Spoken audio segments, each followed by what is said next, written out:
So we're gonna move on to some other questions now. I have one question from a lady named, look, so I'm gonna give you her Instagram name. Fabulously fit at 50. That's the number 50. That's a lot of F's, ain't it? Fabulously fit at 50. This woman just turned 50 years old last year, and she look good, man. You know, she got a she look good. I think she do bikini or something. She from the UK, and her body she tight work, right?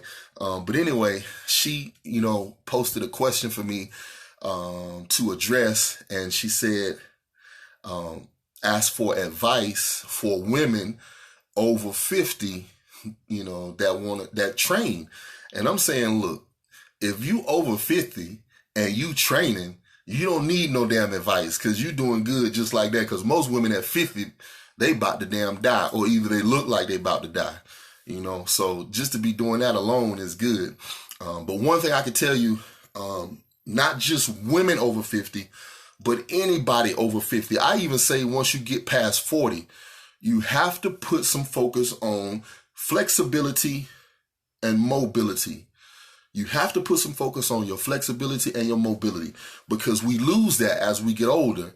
The joints, the tendons, and the ligaments, we lose range of motion. They become less flexible. Everything gets tight. Even the muscles get tight. And that's what's going to lead to injury when you lose your range of motion, or you lose your flexibility or your mobility. It may start out with a little bit of knee pain or a little bit of back pain. A lot of people think, oh, my back is fucked up. But really what the problem is you've lost flexibility in your hamstrings. And that's what's creating a problem with your lower back. Or, oh, my knees hurt so bad. My knees are bad because of whatever. But it may not necessarily be that. It may be the fact that you have lack of flexibility in your ankles or your feet or your calves on either side, front or back. It could be lose of flexibility or mobility in your hips that can create problems. And not to speak of the shoulder joints, the elbow joints. Those are so important. So anybody that, as you get up past 40 years old, my number one advice would be, please start dedicating. However much time you dedicate to your exercise, dedicate just as much time into training for your flexibility and mobility to maintain it and to actually improve it. And I guarantee you, you'll make your joints feel a lot more healthy, and you'll have more mobility as you get older, and you won't be fucking tiptoeing around with a hunched over back and using a walker. You won't be crying when you have to sit down and stand up and all of that, because everything hurts so bad, So that would be my advice for not just women over 50, but anybody over 50 that's doing training. Let's see. Gerald, G1 Megatron. Hey, look, this motherfucker, let me tell you how long his name is on Instagram. G1 Megatron, Mr. Irrelevant. Now, I don't know. G Mega, you crazy. Anyway, he been getting on my nerves for about 10 years, wanting some workout tips, and I won't ever give him none. And I think a lot of times I actually post my workout videos. When I do post some, I actually do them in a way to where he can't get no damn tips off of them, because he trying so hard. Tell me, nah, I ain't telling you shit, But what he asked for was leg training tips, leg training advice. And I told G Meg, I say, man, you want leg training tips from somebody that ain't even got no big legs, man. My damn legs suck, But anyway, so to kind of try to address it a bit, it's not just legs. It's a lot about. There go G Mega right there, punk ass motherfucker. Look at him. But anyway, it's not just legs. It's all body parts. Okay, but I'll tell you, I think with legs it's the most important, because as you get stronger with legs, you increase the risk factor.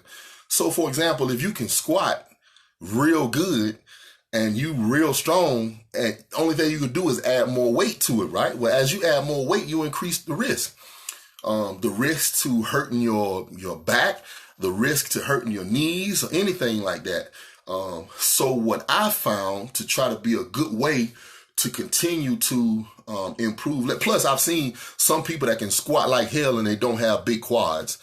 So I'm one of those skeptics, like, that always use Dorian Yates for an example and say, well, Dorian Yates don't squat and he had big ass quads.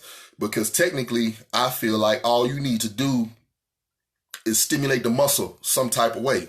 If you stimulate the muscle some type of way, and you eat like you're supposed to, and you rest and recover like you're supposed to, you can make a muscle grow.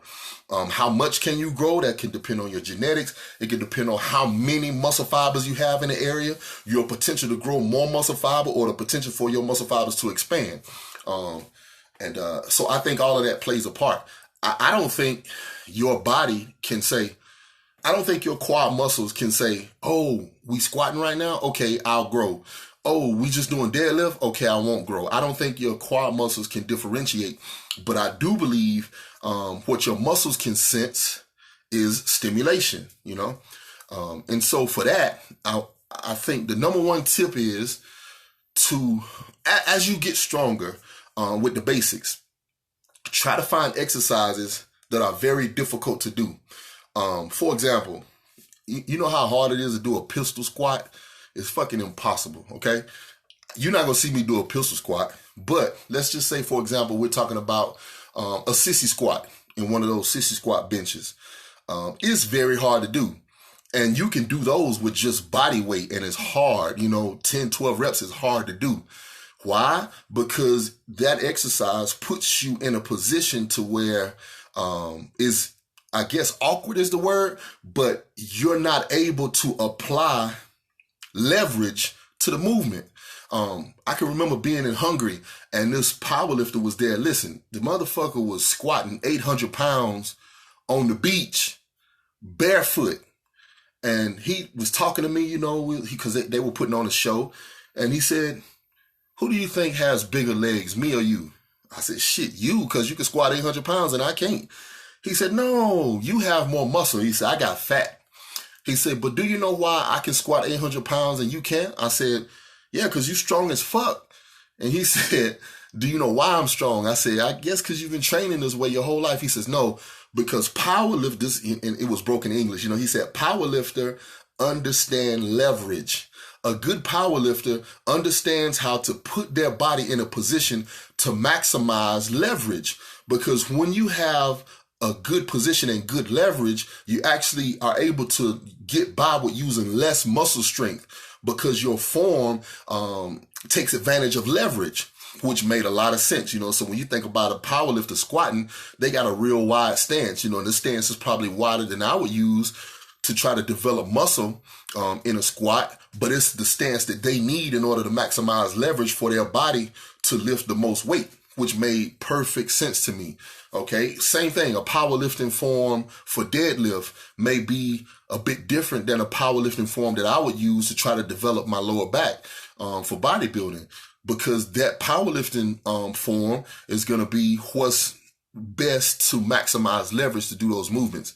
A lot of times I see people make mistakes. Like, I'm going to tell you, around here, there's some strong motherfuckers around here, man. I mean, the young guys in the gym here now, even back when I was a teenager, it was strong dudes around here, man, especially like bench pressing and stuff. But now these guys that's came in the gym since, I turned pro, so damn strong.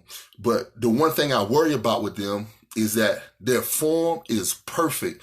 It's almost too perfect. It looked like bodybuilding form, but they super strong. They lifting like powerlifting weight with bodybuilding form, not using any leverage. And so, it's like I worry and I hope that at some point they adjust their form to maximize leverage so that they don't use the muscles in such a sensitive position to where they, actually can protect the muscle with more of a powerlifting form. But anyway, that's another story. So say, for example, something like a sissy squat. Well, you can only do 10 or 12 reps with that, with body weight, and your legs is on fire. You can't even do no more. So I took that as an example, and I started trying to find different ways of doing exercises that would take all of the leverage out of it. I mean, think about it. A traditional leg press, that is a very good position for maximizing leverage. Your back is braced up against the seat. Your legs bend to a 90-degree angle down towards your chest. You could push away from your body. That's perfect leverage. So guess what? You're going to end up, leg pressing 2,000 pounds one day. And that is a lot of damn weight and a lot of pressure on your whole body, man. The shit hurt everything, but you can do it. Whereas if you do maybe a single leg press, then we talking only 500 pounds, something like that you're doing.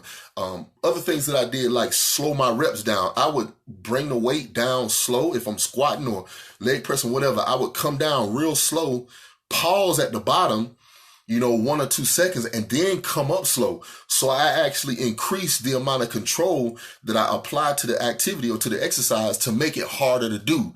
And that allowed me to keep my rep range low, but without using so much heavy weight that I felt was going to increase the risk level of the exercise I was doing. I could bang out weights like this, and now I need more weight, and then I need more weight, and then I need more weight. And the next thing you know, I got an injury. So I decided to change my training style and do all of my reps slow. Stop at the bottom. Sometimes I stop almost at the top. Same thing. What can I do to try to make this exercise harder for myself without adding weight to it? So like I give you another example. Instead of doing a normal squat, I would do something called a pirouette squat, which is I would point my toes outward. I would put my heels together, make my heels touch. And when I go down in a squat position, I would lift my heels up, keep my toes down, like how a ballerina does a pirouette. I would do this. Guess what? Don't even need no weight for that. And it hurt like hell, especially when you're going down slow, pausing at the bottom and coming up slow. Now, do it mess up your ego? Yeah, because, people in the gym looking at you, looking like a bitch because you're doing, some weird exercise. However, my legs grew. Why? Here is my theory. Because in order to apply that much control to an exercise that you're doing, you have to really develop your mind-muscle connection. You really have to focus on the muscle, focus on the exercise that you're doing. It ain't no pre-workout banging it out. You really got to focus. And that level of focus seems to me to help generate more stimulation in a particular body part. And so doing that, I think, is what actually helped my legs get better. There's been times where I could, do 20 reps with 500 pounds squatting, and the shit hurt, and my back would hurt and my knees would hurt the next day, and I can't walk and all of that stuff. But I can't necessarily say my legs were bigger then than they are now when I don't squat heavy no more, right?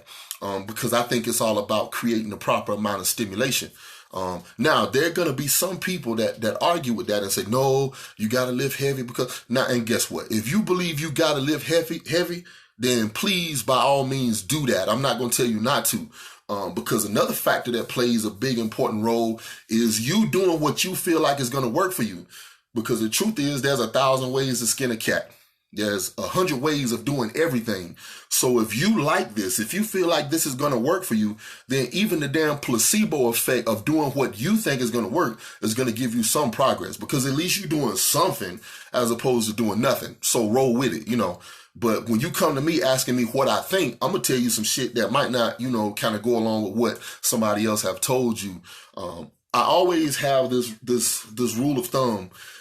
If anybody in bodybuilding or training gives you an absolute answer, it's bullshit. Okay. For example, somebody might say, never let your knees go past your toes in a squat position. Never, because that's not good. That is an absolute answer. And that is bullshit, because some people, for their biomechanics, for their bone structure and their frame and the way their range of motion works, letting their knees go past their toes actually feels perfect for them. And I've even seen some new research that said, hey, knees going past toes is not a problem. But wasn't it about 15 years there where we thought you had to squat and not let your knees go past your toes? We all thought that.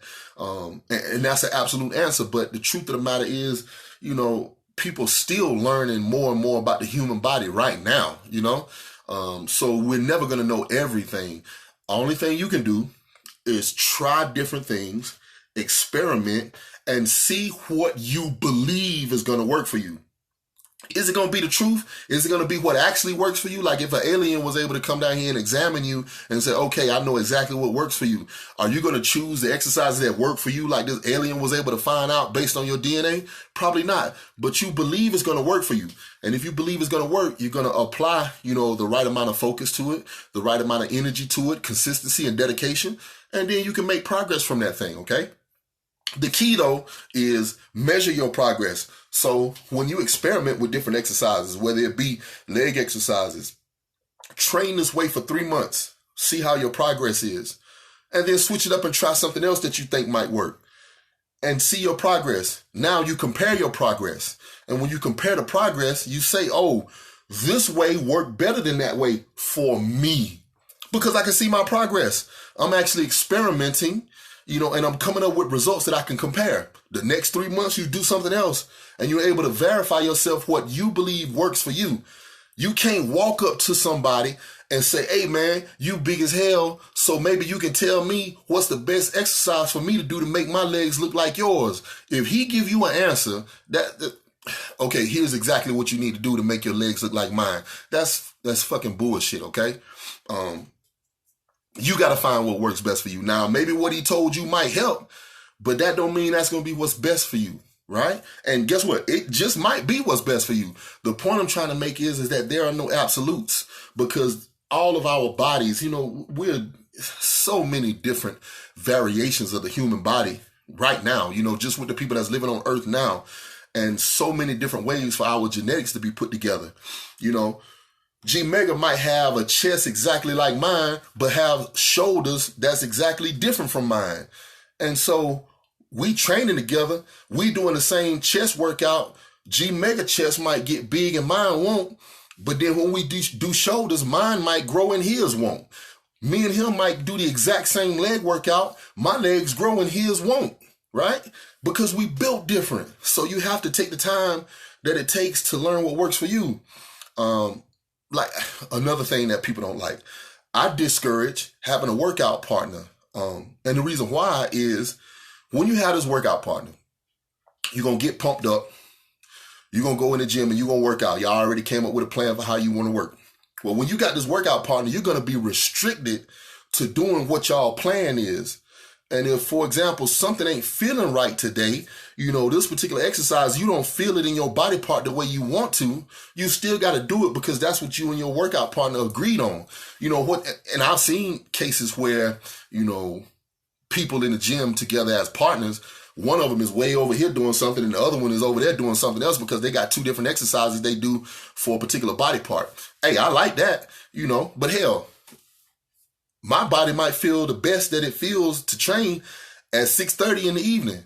Your body might want to train in the morning. But because we're working out at the same time, one of us might be getting fucked or both of us might be getting fucked because we ain't there at a time that either one of us want to be, right? So I think when you work out alone, then you can focus on you and develop yourself, right? A lot of times we get in the gym and that ego kick in. And because you did this right here for 12 reps, I'm finna try to do it for 12 reps. I'm finna try to be stronger than you. And while some people feel like they can get motivated by that, I feel like doing stuff like that can make you fuck up. You know what I'm saying? You need to focus on your body and what you're supposed to be doing and trying to improve yourself. Now, if you end up with a workout partner that understands that and y'all can have y'all differences and, you're not going to let following this workout partner make you do stupid shit, then it might be able to be a good relationship, So, I'm not totally against no workout partners. I just know for the vast majority, I'm either doing exactly what you want to do or you doing exactly what I want to do. And sometimes that might not be the best thing for one of the other persons. Okay. So look, I still didn't answer your question, Gerald. Okay. You still got to go to the gym and figure that shit out on your own, man. Okay. But what I want you to take from this is this: experiment. Pick a method and a way to work out. Try it for 3 months. See how it works. You're going to get some type of progress because you're doing something as opposed to nothing. Then the next 3 months, you choose a different method. Okay, you change something about the way you train. Compare your results from this way and that way. That's what you do, okay? All right, now, let me tell you something else I used to do when I go experiment in the gym. I got an exercise that I want to, experiment with. Let's say it might be single leg press, for example, or single leg extension. We'll use that one, single leg extension. I'll do 10 or 12 sets of single leg extension, and that's it. And I leave the gym, okay? Now, the next day, I want to see what part of my quad is sore, because I want to know exactly which part of my quad, that single leg extension, which part does it stimulate? Let's say if I do lower half of the reps for the whole 12 sets, does that stimulate a different part than the upper half of the rep? Or if I do full reps, do I tell a difference? So here I am experimenting with one exercise for 3 weeks to see what is targeting the muscle that I want to try to improve, or see what is targeting the part of the muscle that I want to try to improve. Okay. I see somebody on here saying biceps, and I also got something for biceps too. A body part like biceps is another good one, because look, my bicep muscle is not made like Arnold Schwarzenegger bicep muscle.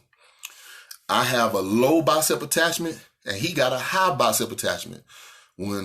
Because he has a high bicep attachment, which basically means his bicep, where mine is attached way down here in my forearm, his bicep is attached high at the elbow. So when he contracts, he can create a higher peak in his bicep contraction than I can. I'll have a low bicep peak. But what comes along with a low bicep attachment is sometimes your bicep can look a little bit thicker and look a little bit wider. There's a lot of debate of whether you can change the shape of your muscle, and I said, hell no, you can't.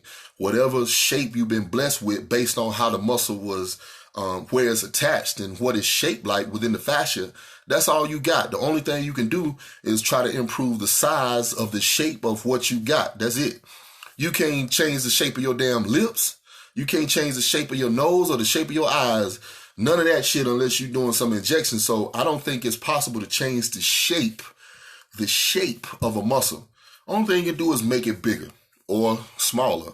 And I pretty much stand by that. I've actually tried, Lord have mercy, how many years did I try to make my bicep peak like Arnold Schwarzenegger? I wanted it, man, but it just wouldn't happen. I got biceps like Lou Ferrigno. I got a long bicep like Larry Scott, and that's just how it is. And I want to peak, but that motherfucker ain't coming. So the only thing I can do is just work with what I got. Now you got some situations where people can try to sight enhance certain body parts, and just like how a girl can get injections in her butt to try to make it bigger, or get boob implants. You got people that want to try to alter the shape of their muscles with stuff like that. But we talking about making changes just with training, okay?